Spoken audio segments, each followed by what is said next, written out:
नमस्कार बंधुरा welcome to ST unique sports. तो सकलके जानाई शुभ महापंचमी। और तोमरा जारा आमादेर चैनेलेर पुरातन मेम्बर तोमरा सकलेई जानो এই পুজোর সময় কতটা পরিমাণে আমার উপর চাপ যায়, কতটা ব্যস্ততার মধ্যে থাকি। কারণ আমার ঘরের জানালা খুললে একটা পুজো, বাড়ি থেকে গেট থেকে বেরিয়ে জাস্ট 1 মিনিটেরও হাঁটা পথ নয়, সেখানেও আবার পুজো। তো দুটো পুজোকে সমানভাবে সামলাতে হয়। তো সেক্ষেত্রে প্রচুর চাপে থাকি। এর মধ্যেও কিন্তু চেষ্টা করব যখন কোনো আর্জেন্ট আপডেট, বড় আপডেট থাকবে তোমাদের সঙ্গে শেয়ার করার। তোমরাও খুব ভালোভাবে পুজো এনজয় করো, সঙ্গে কিন্তু খেলাধুলার সঙ্গে যুক্ত থেকো। তো আজকেও আমরা বেশ কিছু আপডেট শেয়ার করব, যেখানে ইস্ট বেঙ্গল কিন্তু চেন্নাইন এফসির ঘর ভেঙে একজন দুর্দান্ত প্লেয়ারকে সাইন করিয়েছে। সেই প্লেয়ারকে নিয়ে আপডেট শেয়ার করার সাথে সাথে আজকে কিন্তু ফাইনাল ম্যাচ রয়েছে ইন্ডিয়ার, সেই নিয়ে কথা বলবো। মোহনবাগান কি শেষ পর্যন্ত তারা দল নামাবে না, কি আপডেট রয়েছে সেই নিয়ে আলোচনা করার সাথে সাথে ইস্টবেঙ্গলের অনুশীলন, ইস্টবেঙ্গলের সিনিয়র দল, বিদেশি প্লেয়ারদের নিয়েও আপডেট শেয়ার করা রয়েছে এই ভিডিওতে। তাই ভিডিও শুরু করার আগে একটাই রিকোয়েস্ট, চ্যানেলে যারা প্রথমবারের জন্য এসেছো মনে করে চ্যানেলটাকে সাবস্ক্রাইব করে নিও, তাহলে প্রিয় দলের খেলার সমস্ত আপডেট তোমরা এখানে পেয়ে যাবে। তো চলো আর দেরি না করে ভিডিও শুরু করা যাক। তো আজকে কিন্তু সাফ আন্ডার 17-এর বড় ম্যাচ, ফাইনাল ম্যাচ মুখোমুখি হবে কিন্তু ভারত এবং বাংলাদেশ। সময় রয়েছে সন্ধ্যা 6টা থেকে খেলা রয়েছে। এবার যদি আমরা ভারতের কথা বলি, তারা গ্রুপ চ্যাম্পিয়ন হয়ে সেমিফাইনাল ম্যাচ জিতে তারা কিন্তু ফাইনালে এসেছে। বাংলাদেশ তারাও গ্রুপ চ্যাম্পিয়ন হয়ে সেমিফাইনাল জিতে তারাও ফাইনালে এসেছে। কিন্তু দুটো দল এত ভালো খেলেছে, এটার প্রশংসা করতেই হয়। দুটো দলই কিন্তু গ্রুপ স্টেজের ম্যাচই বলো বা কথা বলো, এই ম্যাচগুলো যেগুলো হলো সেমিফাইনাল ম্যাচ, সেখানে কিন্তু দুর্দান্ত পারফরমেন্স করেছে। সেখানে বাংলাদেশের পারফরমেন্স আরও ভালো ইন্ডিয়ার তুলনায়, কারণ বাংলাদেশ একটাও গোল হজম করেনি। ইন্ডিয়া 10টা গোল করেছে, 2টো গোল হজম করেছে।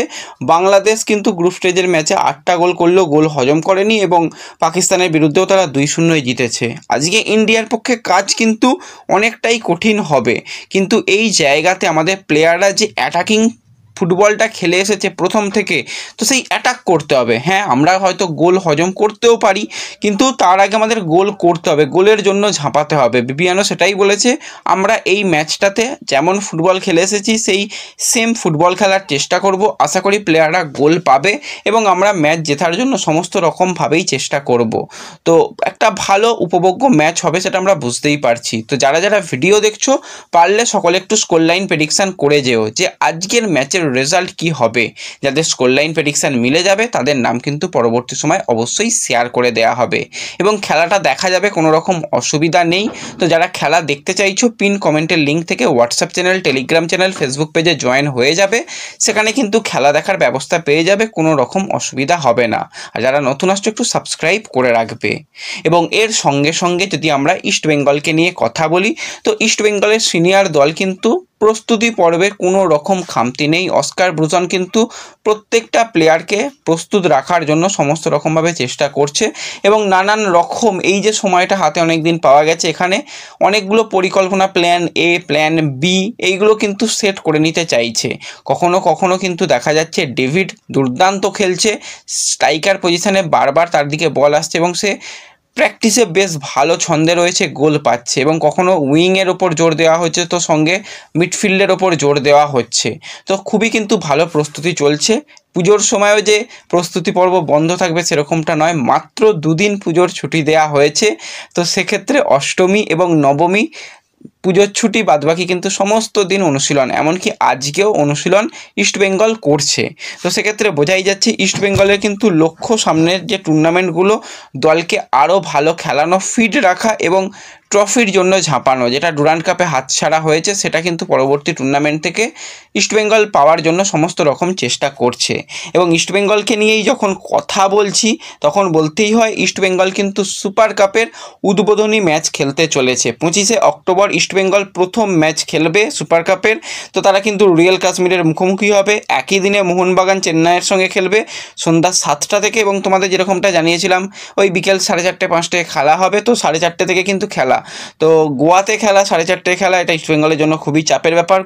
গোয়াতে খেলতে হবে ইস্টবেঙ্গলকে দুটো ম্যাচ, দুটোই 4:30 থেকে, এবং শুধুমাত্র ডার্বি ম্যাচটা যেটা সন্ধ্যা 7:30 থেকে রয়েছে, সেই 7:30টায় খেলা। তো সেই পুরো সময়সূচিও কিন্তু তোমাদের দিয়ে দিয়েছি আমাদের সোশ্যাল মিডিয়া পেজে, তোমরা সেখানে দেখো, সমস্ত দলের সময়সূচি কিন্তু সেখানে পেয়ে যাবে।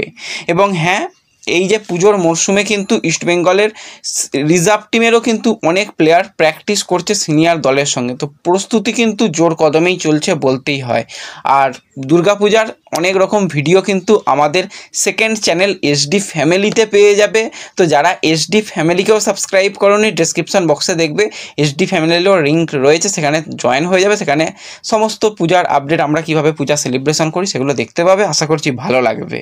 তো যাই হোক, এর সাথে সাথে আমরা যদি একটুখানি কথা বলি মোহনবাগান সুপার জায়েন্টকে নিয়ে, ভাই কী অবস্থা!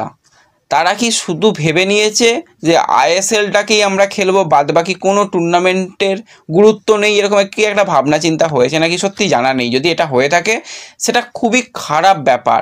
তোমার যেখানে ম্যাচ রয়েছে 30 তারিখে ইরানের দল সেফানের বিরুদ্ধে, তো সেখানে এখনও পর্যন্ত অনিশ্চিত একটা ব্যাপার স্যাপার। আর সত্যি মোহনবাগান সুপার জায়েন্টের ফ্যান ক্লাবগুলোর কথা বলতেই হয়, তারা যেভাবে মানে চাইছে যে দল খেলতে যাক, টুর্নামেন্টগুলো খেলুক, সত্যি প্রশংসা করতে হয়। প্রতিদিন তারা সোশ্যাল মিডিয়াতে নানান রকমভাবে তাদের দিক থেকে কথা বলছে যাতে খেলতে অন্তত প্লেয়াররা যায়। এবার কোনো রকম অসুবিধা নেই ইরানের তরফ থেকে, ভিসা সংক্রান্ত তো কোনো রকম সমস্যা নেই যে খেলতে গেলে এই সমস্যা হবে ওই সমস্যা হবে।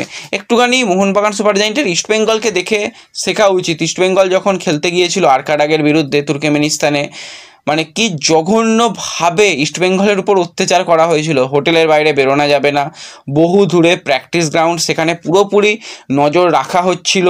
হোটেলে যা খাবার চাওয়া হচ্ছিল সেই খাবার পাচ্ছিল না। সঙ্গে যদি কথা বলি, তোমার জঘন্য পরিবেশ, একটা পরিবেশটাও জঘন্য। সেখানে হোটেলবন্দি জল, কাদামাখা জল বেরোচ্ছিলো, সেই জায়গা থেকেও ইস্টবেঙ্গল কিন্তু খেলতে গিয়েছিল। আর যাই হোক, খেলায় কোনো রকমভাবে কার্পণ্য করেনি, খেলেছে। ম্যাচ জেতা হারা তো পরের কথা, কিন্তু সেই জায়গায় মোহনবাগান প্লেয়াররা ভয়েই আগে ম্যাচ হেরে গেছি এরকম একটা ব্যাপার। তো সব কিছু কাটিয়ে যারা অ্যাভেলেবেল রয়েছে, যাদের খুব সমস্যা, তাদের বাদ রেখে বাদবাকি দল নিয়ে যাওয়া উচিত। মলিনা কিন্তু সেটা চাইছে। এবার ম্যানেজমেন্ট কতটা কি করে সেইটাই হচ্ছে আসল কথা। যদি ম্যানেজমেন্ট চায় যে হ্যাঁ সব কিছু ঠিকঠাকভাবে হোক, সেটাই ভালো হবে।